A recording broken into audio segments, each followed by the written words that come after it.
C'est bien d'être sympathique dans la vie, mais il est encore mieux d'avoir de la force au-dessus de la sympathie. En d'autres termes, une sympathie sans force est vile. Une sympathie sans force n'est rien.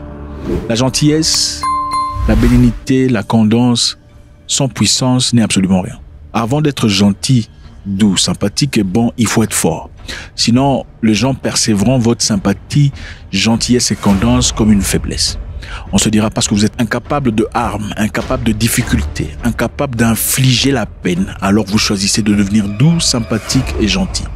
On ne peut être généreux, gentil, sympathique et doux seulement si on est en capacité de destruction. C'est la seule forme de sympathie qu'on respecte.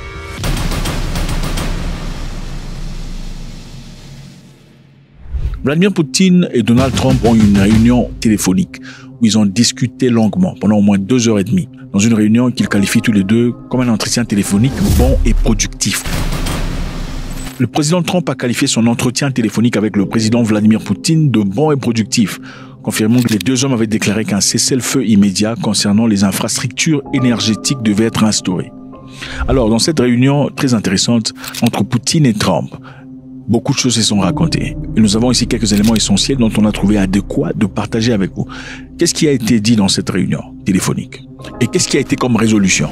On a d'abord parlé d'un cessez-le-feu potentiel. Poutine et Trump ont discuté de l'idée de Trump, d'un cessez-le-feu de 30 jours, la partie russe soulignant des multiples problèmes à résoudre avant la mise en œuvre. C'est-à-dire, Vladimir Poutine voudrait une clarification avant d'entamer ce cessez-le-feu. Quels ont été les besoins de Vladimir Poutine? Poutine a souligné la nécessité de mettre en place un mécanisme de surveillance efficace d'un éventuel cessez-le-feu, ainsi que de mettre fin à la mobilisation forcée et au réarmement en Ukraine. Donc, M. Poutine pense que pour avoir un cessez-le-feu, il faut avoir un arbitre. Il faut avoir un mécanisme de surveillance pour s'assurer que personne ne viole ce cessez-le-feu. Et aussi, il faut faire tout ce qu'on peut pour pas que l'Ukraine se réarme. Ok? Parce que, évidemment, si on prend 30 jours de pause, on peut carrément se réarmer. On peut carrément se réorganiser. Et ce n'est pas l'aide ou le soutien qui manque à l'Ukraine. Il y a la France qui est en feu avec Macron qui veut partir en guerre avec son idéologie va-t-en guerre. On croirait qu'il a déjà été à la guerre. C'est très intéressant de voir. Poutine dit qu'il faut un mécanisme de surveillance. Comment est-ce que ça va s'organiser? Vladimir Poutine pense aussi qu'on ne peut pas faire confiance à Kiev, parce que Kiev a brisé la loi, brisé la confiance à plusieurs reprises dans le passé. Des graves risques liés à l'incapacité de Kiev de négocier, qui a saboté et violé à plusieurs reprises les accords conclus, ont également été soulignés par Vladimir Poutine. Poutine a également attiré l'attention de Trump sur les crimes terroristes barbares commis par les militants ukrainiens contre la population civile dans la région de Koursk. Donc Vladimir Poutine accuse Kiev de commettre des barbaries à Koursk contre les populations civiles. Est-ce vrai ou pas? C'est difficile de vérifier. Parce qu'évidemment, dans une guerre, il y a une théorie de l'un et une théorie de l'autre. Trump a proposé que Moscou et Kiev cessent mutuellement leurs frappes sur les infrastructures énergétiques pendant 30 jours. Poutine a soutenu cette idée et a immédiatement donné l'ordre correspondant à l'armée russe. C'est-à-dire que Poutine a donné à l'armée russe de ne plus frapper les infrastructures énergétiques.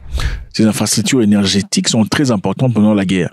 Et généralement, quand les grandes forces, les grandes puissances vont en guerre, les premières cibles généralement sont les infrastructures énergétiques. Pourquoi? Pour couper le courant. Et en coupant le courant, on déstabilise un pays en lui retirant sa capacité de pouvoir échanger les données et les informations. C'est-à-dire quand on touche les lignes téléphoniques, ça vous rend incapacité. Vous n'avez plus l'aptitude de pouvoir changer des informations. Et ça facilite les attaques de la Russie. Alors, Poutine a donné sa parole qu'il ne frappera plus sur les infrastructures ukrainiennes. Les dirigeants ont convenu que les mouvements vers la paix débuteraient par un cessez-le-feu dans les domaines de l'énergie et les infrastructures, ainsi que la négociation technique sur la mise en œuvre d'un cessez-le-feu maritime en mer Noire, d'un cessez-le-feu total et d'une paix permanente. Ces négociations débuteront immédiatement au Moyen-Orient. Le président russe a informé son homologue américain qu'un prochain échange de prisonniers avec l'Ukraine prévu mercredi a relevé le service de presse de Kremlin. Les deux parties devraient échanger 175 prisonniers de guerre chacune. Par ailleurs, Moscou restituera 23 militaires ukrainiens grièvement blessés en guise de témoignage de sa bonne volonté, a indiqué le service de presse. Donc, ils se sont entendus qu'ils vont échanger 175 prisonniers mutuellement, mais Moscou a dit « je vous donnerai 23 prisonniers blessés de plus, comme ça vous allez les garder ». C'est une façon pour nous de vous montrer notre volonté d'arrêter la guerre. Poutine et Trump ont réaffirmé leur engagement en faveur d'une paix durable plutôt que d'une solution temporaire. Donc, vous savez, Vladimir Poutine, dès le début, ne voulait pas d'une pause de 30 jours. Il voulait plutôt une paix durable. Moscou considère aussi la nécessité d'éliminer les causes profondes de cette crise, de répondre aux intérêts légitimes de la Russie en matière de sécurité et de cesser complètement l'aide militaire étrangère et la fourniture de renseignements à Kiev comme des éléments clés pour atteindre cet objectif.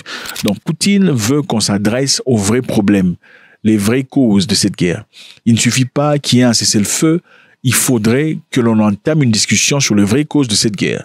Le refus que l'Ukraine fasse partie de l'OTAN et aussi la reconnaissance des parties qui ont été repossédées comme régents appartenant à la Russie. Il a aussi demandé qu'on arrête la fourniture d'armement et le partage de renseignements avec l'Ukraine, choses qui sont naturellement promotrices de cette guerre. Les relations entre la Russie et les États-Unis ont également été évoquées, les deux parties étant convenues de travailler sur des projets mutuellement bénéfiques. Washington et Moscou ont examiné un large éventail de domaines dans lesquels les deux pays pourraient établir la coopération. Les deux dirigeants ont convenu d'un avenir marqué par une amélioration des relations bilatérales entre les États-Unis et la Russie offrirait d'énormes avantages, notamment des accords économiques majeurs et une stabilité géopolitique en foi la paix rétablie. C'est-à-dire, les Américains et les Russes, pour l'instant, ne veulent plus de guerre. Et comme M. Trump a engagé dans son gouvernement des businessmen, des milliardaires en dollars, il est principalement en train de voir les intérêts économiques des États-Unis d'Amérique.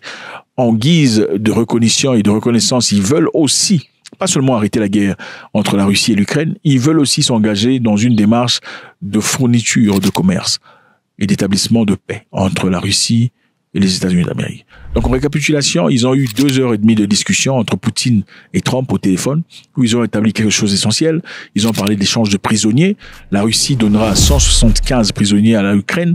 L'Ukraine en fera autant. La Russie augmentera 23 prisonniers qui sont blessés en guise de reconnaissance et en guise de bonne foi, pour montrer qu'ils ne veulent plus la guerre. La Russie a pointé du doigt des actes qu'il dit terroristes de l'Ukraine sur le territoire de Koursk appartenant à la Russie et ont souligné que c'était complètement inacceptable. Dans cette discussion, il a été convenu qu'il n'y aura plus des frappes sur les infrastructures énergétiques. C'est-à-dire les Russes ne frapperont plus carrément les infrastructures énergétiques ukrainiennes qui souffrent depuis un temps. Moscou a souligné les graves risques liés à Kiev, c'est-à-dire l'incapacité du régime de Kiev à négocier. C'est une façon aussi d'accuser Kiev d'inhabilité de respecter les contrats. Seront-ils à mesure de le faire cette fois-ci ? Et pour finir, ils ont dit que Kiev ne devrait pas se servir de cette opportunité de 30 jours pour se réarmer et se réorganiser. Et qu'il devrait y avoir par-dessus le marché une certaine forme de surveillance pour s'assurer que tout le monde respecte son côté du contrat. Faites-moi savoir ce que vous en pensez, c'est toujours avec beaucoup de plaisir. God bless.